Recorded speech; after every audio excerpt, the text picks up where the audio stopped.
4,000 years ago, a man buried in debt wrote a plan so powerful, it still frees people today.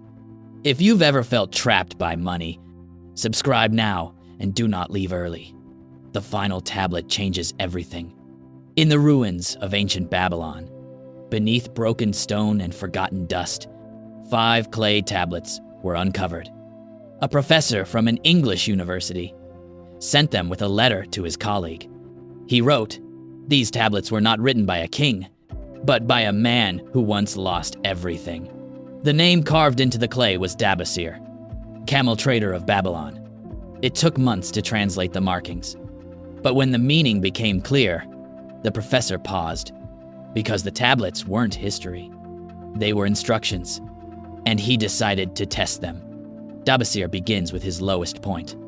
Once a respected trader, he had become a slave in Syria, not because of war, but because of debt. When he returned to Babylon, he made a vow: "I will no longer run. I will restore my honor among men." To do this, he created ×3, fixed laws, laws he would obey no matter what. First, he would keep 1/10 of everything he earned. Not someday, not when rich, but immediately. Because wealth begins, the moment saving becomes law. Second, he would protect his home. 70% of his income would feed, clothe, and shelter his household, especially his wife, who stayed loyal even while he was enslaved. Not excess, not indulgence. Enough. Balance was his shield. Then came the hardest truth. Debt cannot be defeated in darkness. Dabassir listed every creditor, every coin, every obligation. The total crushed him. 119 pieces of silver, 141 pieces of copper. Instead of fleeing again, he went to each man he owed. He said, "I have no wealth, only my labor. Accept my plan, or I am lost forever." Some laughed, some shouted, some demanded everything at once. But others, seeing his honesty, agreed. Debt shrinks.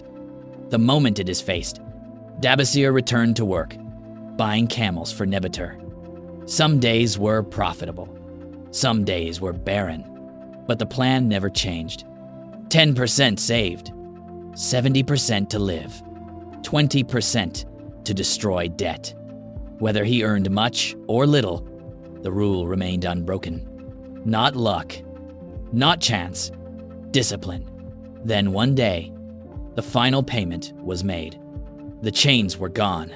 Those who once doubted him came forward. Those who mocked him apologized. They celebrated not his riches, but his honor. Dabassir had conquered the enemy that enslaves most men. The professor ended his letter with a confession. He followed Dabassir's formula himself. He saved. He faced his debts. He paid them with order and patience. And it worked. He wrote, "The wisdom of Dabassir has not aged. It still frees men today. Debt is not just money owed. It steals sleep. It steals confidence. It steals honor.